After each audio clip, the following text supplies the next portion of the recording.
ओम शांताकारं भुजगशयनं पद्मनाभं सुरेशं विश्वाधारं गगनसदृशं मेघवर्णं शुभांगं लक्ष्मीकान्तं कमलनयनं योगिभिर्ध्यानगम्यं वन्दे विष्णुं भवभयहरणं सर्वलोकनाथम्। ओम सर्वमंगलमांगल्ये शिवे सर्वार्थसाधिके शरण्ये त्र्यंबके गौरी नारायणी नमोस्तुते। तो मकर राशि वालों, 27 तारीख का दिन बहुत विशेष है आपकी राशि के दृष्टिकोण से, क्योंकि आपकी राशि के स्वामी शनि है और ये अंतिम शनिवार पड़ रहा है। 27 तारीख को शनिवार के दिन सप्तमी तिथि विद्यमान है। और एक बात मानिएगा, विशेष तौर पर आपकी राशि के दृष्टिकोण से इस वक्त ग्रहों की युति जो है बड़ी विचित्र प्रकार से स्थिति बनी हुई है आपके लिए।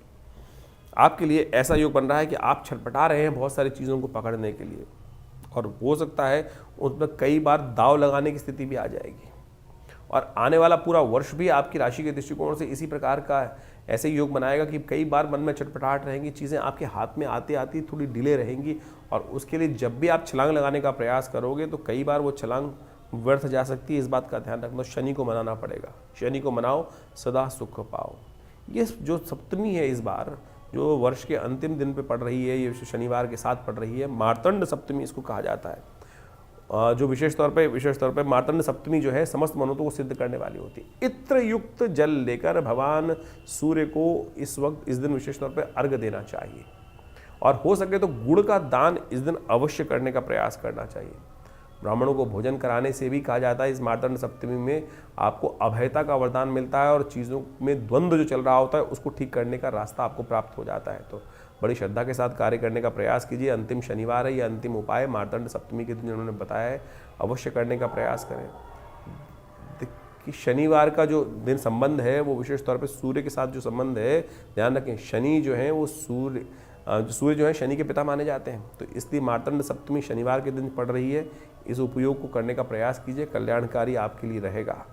28 तारीख रविवार का अवसर, अष्टमी तिथि विद्यमान है, और इस दिन सूर्य भी शुक्र के नक्षत्र में प्रवेश करने की तरफ अग्रसित होते दिखाई दे रहे हैं, जो आपकी राशि के दृष्टिकोण से बड़ा महत्वपूर्ण योग बनाते दिखाई दे रहे हैं। ऐसे में ग्रह नक्षत्रों के दृष्टिकोण से ग्रहों का योगा योग जो आपके लिए बनकर तैयार हो रहा है वो कहीं ना कहीं अनुकूलता की तरफ है। थोड़ा महत्वाकांक्षा पे लगाम लगाने की ज़रूरत है। इन दिनों यदि शेयर बाजार इत्यादि के काम कर रहे हैं, जो बहुत सारी चीज़ें ऐसे पकड़ने का प्रयास कर रहे हैं जो आपकी कभी थी नहीं, तो उन ऐसी दौड़ का कोई फ़ायदा नहीं निकलने वाला है। इस बात को आपको ध्यान रखना चाहिए। इन दिनों ग्रह नक्षत्र आपकी जो महत्वाकांक्षा है बहुत ज़्यादा थोड़ी बढ़ाते दिखाई दे रहे हैं। जुआ खेलना, औकात से बाहर जाके काम करना, ये कहीं ना कहीं थोड़ा झटका दे सकता है। तो इस बात को समझते हुए कार्य करने की ज़रूरत है। कई बार हमारे दोस्त बड़े हो जाते हैं और उनको बड़ा करने की चीज़ों को देखकर हम भी ललायित हो जाते हैं उस तरफ अग्रसित होने के लिए। तो इस थोड़ी सोच पर अंकुश लगाने की ज़रूरत है, नहीं तो ये समय आप पर थोड़ा भारी पड़ सकता है, आपकी जेब पर भारी पड़ सकता है। ऐसे में गायत्री का जप करें, सूर्य भगवान का दर्शन करें, हो सके तो नमक का दान करने का प्रयास करें, वो आपके लिए अच्छा रहेगा। 29 तारीख का दिन सोमवार का अवसर, नौमी तिथि विद्यमान है, और इस दिन ग्रहों का परिवर्तन का योग जो बन रहा है वो आपको अच्छे समझ लेना चाहिए। ये परिवर्तन आपकी राशि के दृष्टिकोण से समझें। बुद्ध महाराज जा रहे हैं परिवर्तन की तरफ, जो यहाँ परिवर्तन जाएंगे वो कहीं ना कहीं थोड़ी सी आपकी उपेक्षा की तरफ करने के योग बना सकते हैं। आपकी मेहनत चीज़ों का लाभ कोई और लेने का प्रयास कर सकता है। ये बात आपको सोच समझ के करनी है कि किसी ना किसी प्रकार से अपनी चीज़ों पर अपना कब्जा बना के रखें, नहीं तो लोग आपको साइडलाइन करने का प्रयास कर सकते हैं। उदय हुए बुद्ध जो है परिवर्तन करने की तरफ जा रहे हैं, और आपको साइडलाइन लोग आपके ही मित्र करने का योग बनाते दिखाई देंगे। तो इसका उपाय आपको लगातार करने की ज़रूरत है। उपाय के तौर पर अच्छा ये रहेगा कि आप विशेष तौर पर भगवान शिव का पूजन करें, शिव पर थोड़े बिल्वपत्र अर्पित करने का प्रयास करें, वो आपके लिए ठीक रहेगा। 30 तारीख का दिन मंगलवार का अवसर, दशमी तिथि विद्यमान है, और ये जो संतान जो एकादशी है इस दिन क्षय हो रही है। ग्रह नक्षत्रों के दृष्टिकोण से ग्रहों की गणना जो बना रही है वो आपके लिए कुछ खास योग बनाती दिखाई दे। स्वास्थ्य का आपको ध्यान रखते हुए कार्य करने की ज़रूरत है। थोड़ी सी अननेसेसरी की फ्रस्ट्रेशन जो मनोमस्तिष्क में चल रही है वो कहीं ना कहीं थोड़ा सा स्वास्थ्य पर भारी पड़ती दिखाई देगी। थोड़ा अपनी सामर्थ्य को बढ़ाने के लिए, क्योंकि मंगल, कई बार क्या होता है कि उम्मीद बहुत ज़्यादा है, कार्य करने की शक्ति थोड़ी कम है। मंगल अस्त हैं, शुक्र अस्त है, और बुध भी अस्त होने जा रहे हैं। तो ऐसे में कहीं ना कहीं बहुत सारी चीज़ें हमारी जो है शक्ति जो थोड़ी कम पड़ती दिखाई दे रही है, उसके लिए आवश्यकता है कि हम थोड़ा सा भगवान की कृपा की तरफ चलें। मंगलवार के दिन एकादशी का योग पड़ रहा है, बहुत सुंदर योग है, इसका महत्व भी समझें और इस दिन कुछ खास उपाय हैं वो कर कर आप लाभ ले सकते हैं। 30 तारीख के दिन जो विशेष योग बन रहा है वो समझ लीजिए 30 दिसंबर के दिन मंगलवार का अवसर है और इस दिन एकादशी का जो योग बन रहा है, ब्रह्म वैवर्त पुराण के अंदर एक अद्भुत योग लिखा है कि संतान एकादशी मानी जाती है इस दिन। जिनके जीवन में लोग व्यक्ति उम्मीद हार जाते हैं और उसके बाद कोई रास्ता दिखता नहीं है, तो कैसे उसके जीवन में हम कष्टों को दूर करने का योग बनाए। शास्त्र में कथा आती है कि एक राजा था, उनकी कोई संतान नहीं थी। वो संतान के चाह में क्या होता है, इधर उधर भटकता रहता है व्यक्ति। तो एक राजा था, वो भी भटक रहा था जगह जगह।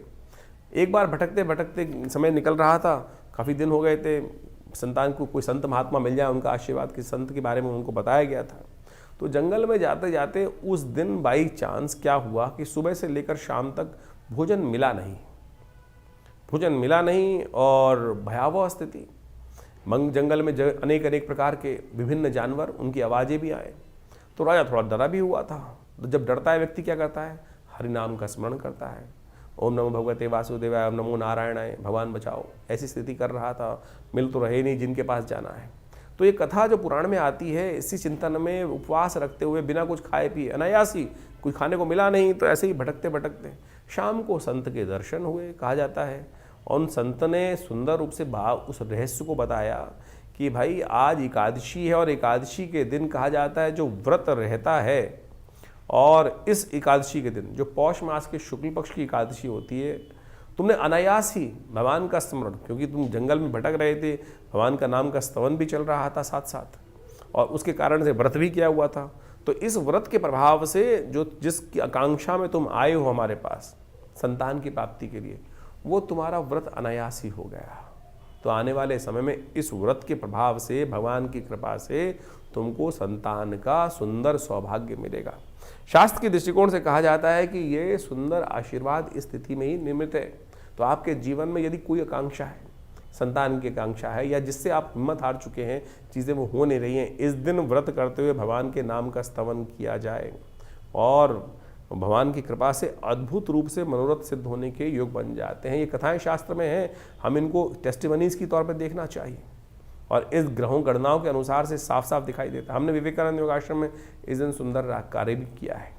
इस दिन विशेष तौर पे मंगलवार का अवसर पड़ रहा है, एकादशी तिथि का योग बन रहा है, तो हमने कहा क्यों ना वर्ष के अंतिम समय में सुंदर रूप से भगवान का सुंदर पाठ, सुंदरकांड का पाठ, हनुमान चालीसा का पाठ, भगवान का सुंदर यज्ञ अवश्य करने का प्रयास किया जाए। तो हमने विवेकानंद योगाश्रम में इस दिन सुंदर यज्ञ की व्यवस्था रखी है, जिसमें सुंदरकांड का पाठ भी रहेगा, भगवान का स्तवन भी रहेगा।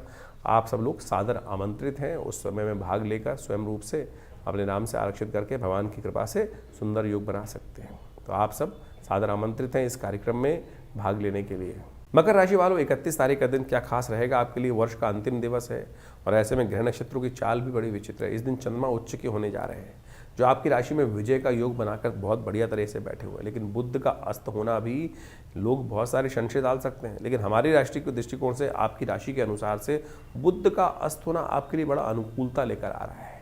यहाँ जो बुध, शुक्र और साथ में मंगल अस्त होकर बैठ गए हैं, 5 ग्रह अस्त अवस्था में चले गए हैं आपकी राशि के दृष्टिकोण से। बुध भी अस्त, शुक्र भी अस्त, मंगल भी अस्त, राहु भी अस्त, केतु भी अस्त। इन समस्त ग्रहों के अस्त होने में कहीं ना कहीं आपके लिए कुछ पॉजिटिविटी ही दिखाई देती है, जो आपके लिए निर्द्वंद्वता उत्पन्न करने के योग दिखाई दे रही है। तो इसलिए आप अपनी चाल में मस्त होकर काम करने का प्रयास कीजिए, दुनिया की चाल पर मत ध्यान दीजिए। जो विचार आपके मनोमस्तिष्क में आ रहे हैं बस आपकी सीमा में होने चाहिए, इस बात का ध्यान रखें।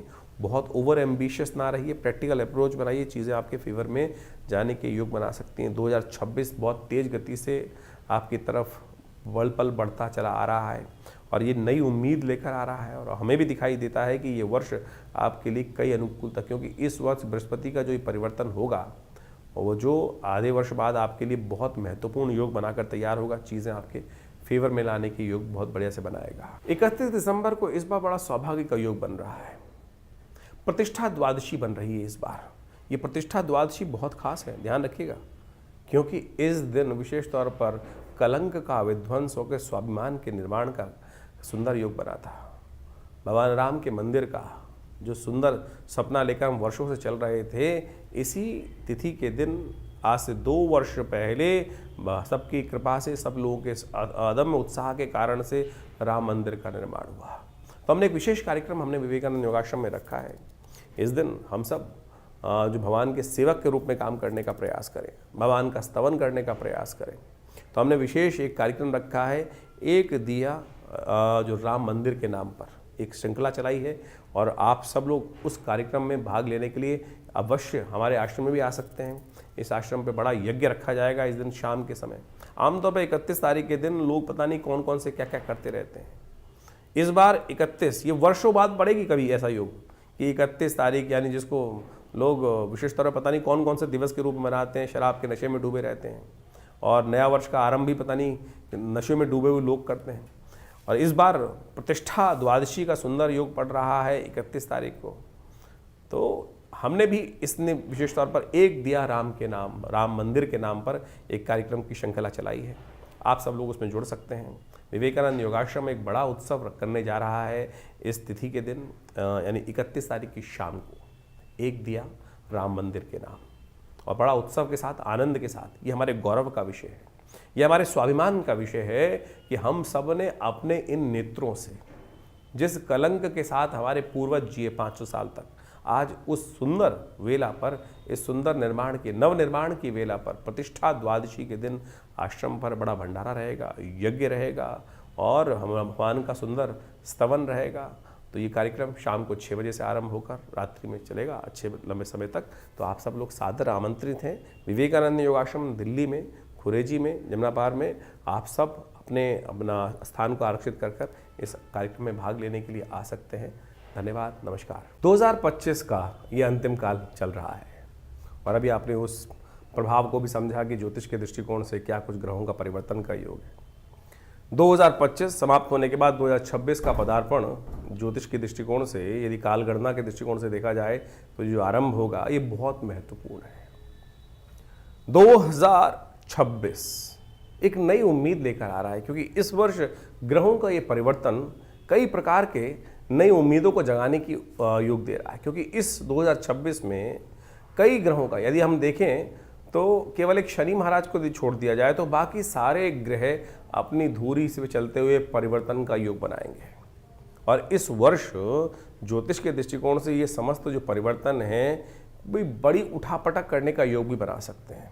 जिस काल का आपको वर्षों से इंतजार था, जी हाँ, वर्षों से इंतजार था, वो परिवर्तन का समय अब 2026 है वो लेकर आता दिखाई दे रहा है। सूर्य का ये वर्ष माना जाएगा, और सूर्य के वर्ष के अनुसार से जो ग्रह गणना विशेष तौर पर बना रही है, वो नया एक उम्मीद का तारा उदय होता दिखाई दे रहा है।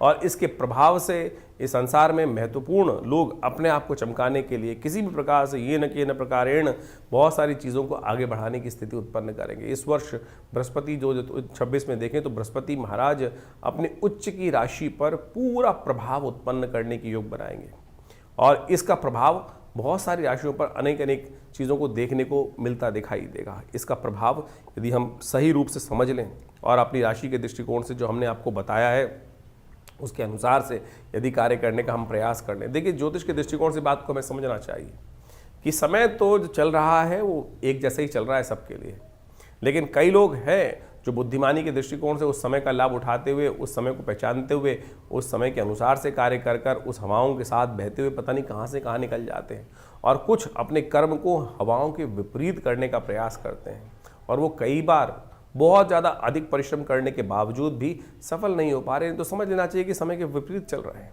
ज्योतिष यही समझाने का प्रयास करता है, तारों की गणना जो है, ग्रहों की गणना जो है, वो यही समझाने का प्रयास करती है कि ये रुझाव, बहाव पानी का, और जो समय का रुझाव है, वो रुझान जो है वो किस तरफ जा रहा है, और उस देश काल परिस्थिति को समझकर हम सही समय पर सही निर्णय ले लें, तो यही सबसे बड़ा विशेष तौर पर प्रभाव समझना चाहिए। बहुत सारी प्रश्न हमारे पास समय समय पर आते रहते हैं, व्हाट्सएप के माध्यम से भी लोग अपने प्रश्नों को लगातार भेजते ही हैं। हम प्रयास करते हैं उन सब प्रश्नों का निदान समय तक पहुंचा दें, लेकिन एक विचित्र बात है कि बहुत सारे लोग प्रश्न आधे लिख के भेजते हैं। जब तक आप प्रश्न पूरा लिख के नहीं भेजेंगे तो जवाब कैसे दिया जाएगा। उसके साथ साथ भी बहुत सारी कालगणना ऐसी होती है कि जो राशि के दृष्टिकोण से, हम गोचर के दृष्टिकोण से ही हम यहाँ बता सकते हैं, लेकिन अगर गोचर के दृष्टिकोण से, जैसा हमने आपके समय बताया कि बिल्कुल अच्छा चल रहा है, लेकिन आपके साथ वो उसके उल्टा हो रहा है, तो समझ लीजिए कहीं ना कहीं ग्रह गोचर की गणना जो है वो आपकी दशा महादशा या आपकी कुंडली में जो इंटरनल समस्याएं हैं वो आपके जीवन में कुछ भयावह स्थिति उत्पन्न करती दिखाई दे रही हैं, उनका हमको इलाज करना पड़ेगा। जब हम उनका इलाज कर लेते हैं तो चीज़ें परिवर्तन की तरफ बहुत तेज हो जाती हैं और समय का लाभ मिल जाता है। लेकिन हम उस गड्ढे से बाहर निकलने के लिए उसका इलाज सही समय पर नहीं कर पाते हैं। सकल पदार्थ है जग माही, कर्महीन पुरुष पावत नाही। कर्महीन के साथ ये बात कर्म का सिद्धांत समझ लीजिए, सही दिशा में सही समय पर किया गया कर्म, तो वो समझते हुए कार्य कर लें तो आपके लिए बिल्कुल सब चीज़ें ठीक हो सकती हैं। यही ज्योतिष का लाभ है। और कोशिश ये करें हम इस कार्यक्रम के माध्यम से आपके प्रश्नों का निदान जिस प्रकार से दे रहे हैं तो आप तुरंत इस 2025 तो जैसा निकला आगे आने वाला जो समय है ना उसको ठीक करने का हमको प्रयास करना चाहिए। 2026 बिल्कुल आरंभ काल में आ चुका है, शुरू हुआ चाहता है। हमने अपने इस चैनल के माध्यम से बहुत सारी गणनाओं को आपके समक्ष रख भी दिया है और उन सबको समय समय पर आपके इसलिए अवगत कराते भी रहते हैं। तो आप इन समस्त उपायों को कर अपने जीवन में अपने समय को और आनंद लेते हुए जीवन का, बड़े भाग्य मानुष तन पावा, शास्त्र में कहा गया तुलसी बाबा ने कि बड़े भाग्य से मानुष तन मिलता है और उसमें ऐसे ही रोते बिलते थोड़ी निकालना है। उसको ठीक करने के लिए जो भी विज्ञान के तरीके हैं, बुद्धिमानी के तरीके हैं, जो अनुभव के तरीके हैं, उनको अपनाकर हमको समय को ठीक करने का प्रयास करना चाहिए। और जो कर लेते हैं वो अपने को भी तार देते हैं और समय को भी ठीक कर लेते हैं और अपने परिवार को भी, समाज को भी कुछ ना कुछ लाभ देने का प्रयास कर लेते हैं। तो आइए जुड़िए हमारे इस चैनल के साथ और हम बहुत सारे कार्यक्रम समय समय पर करते रहते हैं। अभी आपको बताया ही है कि इस समय में बहुत सारे कार्यक्रम आश्रम की तरफ से समय समय पर रहेंगे, तो उनमें जुड़िए, माँ भगवती का आशीर्वाद लीजिए।